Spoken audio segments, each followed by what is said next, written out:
হাজারো রকমের প্রবলেম আসছে, টেনশন, অ্যাংজাইটি পিছু ছাড়ছে না মেষের।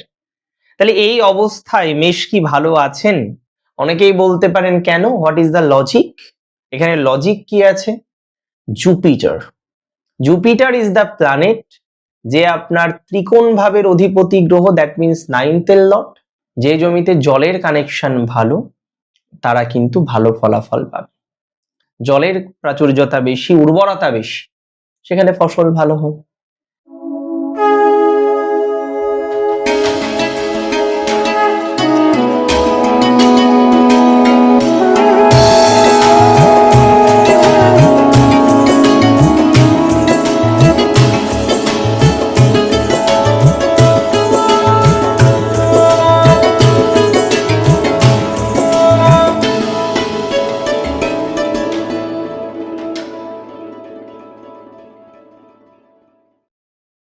নমস্কার, জয় শ্রী গণেশ। স্বাগতম আপনাদের প্রত্যেককে। আজকে আলোচনা করব মেষ রাশির জাতক জাতিকাদের নিয়ে। আলোচনার বিষয়বস্তু হলো কবে আসবে ভালো সময়। আমরা যখন আপনাদের সাথে আলোচনা করার সৌভাগ্য পাই, কথা বলি, প্রায়শই আমরা এই প্রশ্নটির সম্মুখীন হই যে ভালো সময় কবে আসবে, বা বর্তমানে মেষ রাশির যে সময়টা চলছে সেটা কি আদতেও ভালো, না আরো বেটার কিছু এক্সপেক্ট করা যেতে পারে, এবং কেন?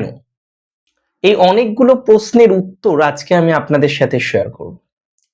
দেখুন, মেষ হচ্ছে কালপুরুষের প্রথম রাশি, অ্যারিস, মঙ্গল প্রভাবিত রাশি। মঙ্গল ছাড়াও শুক্র, কেতু এবং রবির প্রভাব এই রাশিতে প্রচুর পরিমাণে থাকে। রবি ইভেন এই রাশিতে তুঙ্গও হয়।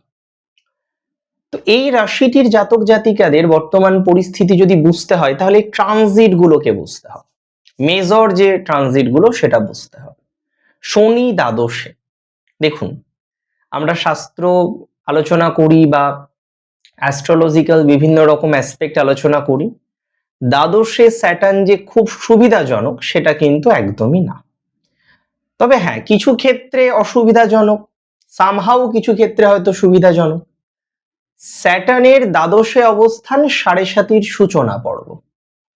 এবার কম প্রভাব আসুক, বেশি প্রভাব আসুক, প্রভাব তো আসে। তাই এটা অস্বীকার করার কোনো জায়গা নেই যে 7.5 প্রভাব মেষের এখন আছে। আর এই কারণেই বহু মেষ রাশির জাতক জাতিকারা তারা সব থেকে বেশি সমস্যায় পড়ছেন তিনটি জায়গায়। একটা কর্ম, একটা ব্যয় মানে বাজেট নিয়ন্ত্রণ করতে না পারা, আর 3 নম্বর হচ্ছে আননেসেসারি প্রবলেম। কোনো ক্ষেত্রে আমরা দেখছি আপনাদের কর্মের স্টেবিলিটি আসছে না, একদিন খুব ভালো যায় তো একদিন বেশ খারাপ যায়। কোনো ক্ষেত্রে দেখছি আমরা আপনার প্রফেশনাল লাইফটা ঠিকঠাক থাকছে না, কারোর ক্ষেত্রে জব লস্ট হলো, কেউ জব চেঞ্জ করতে গিয়ে জব চেঞ্জ করতে পারছেন না। আরো হাজারো রকমের প্রবলেম আপনার জীবনচক্রে কিন্তু বর্তমানে রয়েছে, বর্তমানে আমরা লক্ষ্য করতে পাচ্ছি। আরো হাজারো রকমের প্রবলেম আসছে, টেনশন, অ্যাংজাইটি পিছু ছাড়ছে না মেষের। তাহলে এই অবস্থায় মেষ কি ভালো আছেন?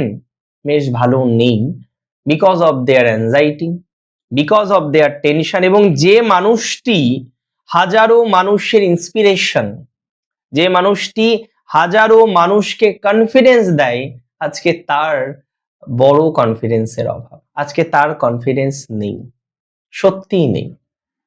আমি বলি মেষের এই পরিস্থিতির জন্য অন্যতম স্যাটার্নের দ্বাদশে অবস্থান, এবং আরেকটি অবস্থান মেষের জন্য বেশ নেগেটিভ কিছু কিছু ক্ষেত্রে, নট এভরি অ্যাসপেক্টে, সেটা হলো সন্তান ক্ষেত্র। সন্তান, প্রেম, রিলেশনশিপ, ক্রিয়েটিভিটির বহিঃপ্রকাশ ইত্যাদিতে না মেষের ভয়ানক বাধা মাঝে মাঝে চলে আসছে। বহু মেষ রাশির জাতক বা জাতিকারা, আমার হয়তো বোন সম, কেউ দিদি সম, তাদের সন্তান নিয়ে ইস্যুস, কনসিভ করতে গিয়ে নানা রকম বাধা। তো সেই ক্ষেত্রে তারা অ্যাংজাইটিতে আছেন, টেনশনে আছেন, ডিপ্রেশনে আছেন অনেকে। এবার এই পরিস্থিতি থেকে মুক্তি হবে কবে? মূল কথা কি আজকের অনুষ্ঠানে, ভালো সময়টা আসবে কবে? তাহলে কত রকম বাধা আমরা দেখলাম, আর্থিক বাধা, অপব্যয়, অপচয়, ফাইন্যান্সে ডেভেলপমেন্টের অভাব, আনএক্সপেক্টেড বা আননেসেসারি এক্সপেন্সেস, আনএক্সপেক্টেড বা আননেসেসারি প্রবলেম, এবং একটা প্রেশার। সমস্ত কিছু সবই হয়তো হচ্ছে বা অনেক কিছুই হচ্ছে, কিন্তু প্রত্যেকটা বিষয়ের মধ্যে আপনার অসম্ভব অসম্ভব চিন্তা বা টেনশন গুলো আসছে। এটিকে কি অস্বীকার করতে পারেন? না, এটিকে অস্বীকার করার কোনো জায়গা আছে? প্র্যাকটিক্যালি এটিকে অস্বীকার করার কোনো জায়গা নেই। বৃহস্পতি ইজ দ্য সেভিয়ার। আমি বারবার বলি, আপনারাও জানেন যে গুরুর আশীর্বাদ হাজার প্রবলেম থেকে বের করে নিয়ে আসতে পারে। আপনি যদি আমাকে বলেন 2026-এ মেষের জন্য দাদা বেস্ট টাইম আপনি কবে বলবেন, আমি কি বলবো বলুন তো? 2 জুন থেকে। অনেকেই বলতে পারেন কেন, হোয়াট ইজ দ্য লজিক? এখানে লজিক কি আছে? Jupiter. Jupiter is the planet যে আপনার ত্রিকোণ ভাবের অধিপতি গ্রহ, দ্যাট মিনস 9th লর্ড, যে আপনার 4th হাউসে আসছে, এবং 4th হাউস কেন্দ্র ভাবকে রিপ্রেজেন্ট করে। সবসময় মনে রাখবেন, কেন্দ্র হচ্ছে 1, 4, 7, 10 ঘর, আর ত্রিকোণ হচ্ছে 1, 5, 9, এই 3টি ঘর, মূল ত্রিকোণ বা ত্রিকোণ, মূল কথা ত্রিকোণ ঘর।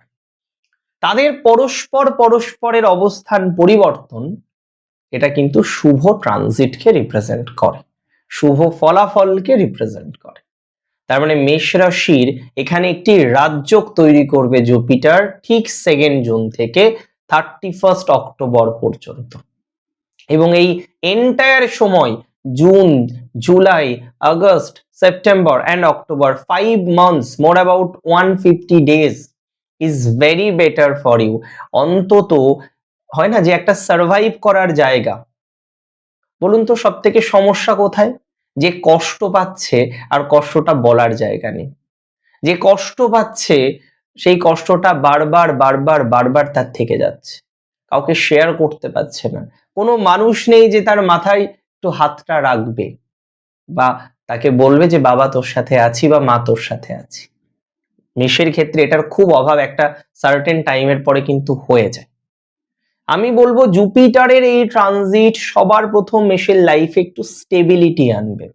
ডিউরিং 7.5-এও যে ভালো থাকা যায়, ডিউরিং 7.5-এও যে পজিটিভ থাকা যায়, ডিউরিং 7.5-এও যে প্রাপ্তি যোগ হয়, সেটা মেষ রাশির ক্ষেত্রে আমরা জুপিটারের ট্রানজিটে দেখব। জুপিটারের ট্রানজিটের শুভ প্রভাবে আমরা দেখব মেষ রাশির ভাগ্য উন্নতি হবে। মেষ রাজযোগের সমান ফল লাভ করবেন, এবং তার সাথে হংস পঞ্চ মহাপুরুষ যোগ। যে কোনো মহাপুরুষ যোগই একজন জাতক বা জাতিকাকে মহাপুরুষের ন্যায় পজিটিভিটি প্রদান করতে পারে, and that is very true. আজকে মেষ রাশির জাতক জাতিকাদের ক্ষেত্রে এই পঞ্চমহাপুরুষ যোগ আপনার একাডেমিক এক্সিলেন্সকে রিপ্রেজেন্ট করছে।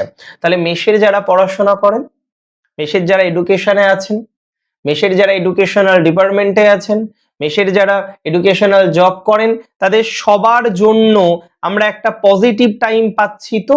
হামেশাই পাচ্ছি। তাদের সবার জন্য আমরা একটা ডেভেলপমেন্ট পাচ্ছি তো?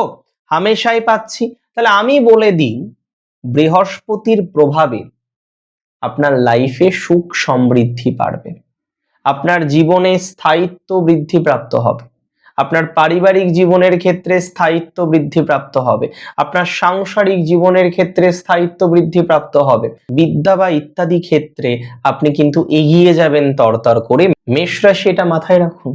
বিদ্যা ক্ষেত্রে আপনাকে হারানোর কেউ নেই। ইভেন রিসার্চ, আমি বলে দিই, গবেষণা, পোস্ট গ্রাজুয়েশন বা পোস্টডক, বিদেশে এডুকেশন ইত্যাদি ক্ষেত্রে একটা দারুণ সুযোগ পাবেন।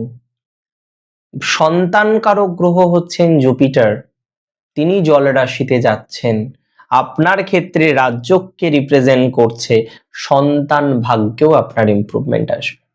জল রাশি মাথায় রাখবেন, সন্তান হওয়ার ক্ষেত্রে, কনসিভ হওয়ার ক্ষেত্রে একটা অত্যন্ত শুভ হাউস। যে কোনো জলরাশি, সেটা কর্কট হোক, সেটা বৃশ্চিক হোক, সেটা পাইসেস বা মীন হোক, ফ্রুটফুল সাইন হিসেবে রিপ্রেজেন্টেড হয়।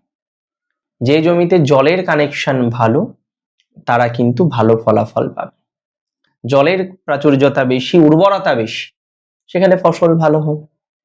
আমি এতটুকু বুঝি, মেষ রাশির ক্ষেত্রে ভালো সময় বলতে যদি আমি ফ্যামিলি প্ল্যানিং এর কথা বলি, পরিবার বৃদ্ধির কথা বলি, সাংসারিক সুখের কথা বলি, জীবনের স্টেবিলিটির কথা বলি, স্থায়িত্বের কথা বলি, প্রপার্টির কথা বলি, স্থাবর সম্পত্তির কথা বলি, বিদ্যার কথা বলি, সম্মানের কথা বলি, হওয়া কাজগুলো হওয়ার কথা বলি, তাহলে আমি বলবো জুন মাসের 2 তারিখের পর থেকে টাইমিং অনেক অনেক অনেক বেটার যাবে। That is for very sure. যদি আমি বলি যে আপনার উচ্চশিক্ষার কথা, তাহলে জুনের 2 তারিখের পর বেটার যাবে। যদি আমি বলি আপনার জীবনের স্টেবিলিটির কথা, তাহলে আমি বলবো জুনের 2 তারিখের পর বেটার যাবে।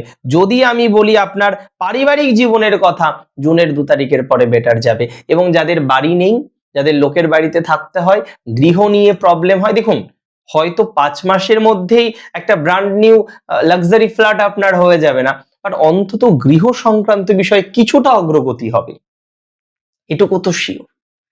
হয়তো ভেরি ইমিডিয়েট সবকিছু পজিটিভ হয়ে যাবে না, বাট অনেকটা তো পজিটিভ হবে, এটা তো very sure. Very immediate basis হয়তো সব সমাধান হয়ে যাবে না, বাট অনেক প্রবলেম সমাধান হয়ে যাবে, এটুকু কিন্তু শিওরিটি দিতে পারি।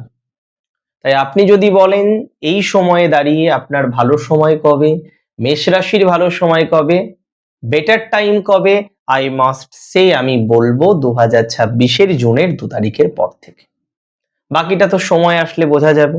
জুনের 2 তারিখের পর থেকে 31 অক্টোবর একটা ফেজ, গুরুর কৃপার ফেজ, ভালো থাকার ফেজ, ভালো হওয়ার ফেজ। ভালো থাকুন আপনি, আপনার পরিবারের প্রত্যেকে সুস্থ থাকুন, সমৃদ্ধিতে থাকুন। জয় শ্রী গণেশ।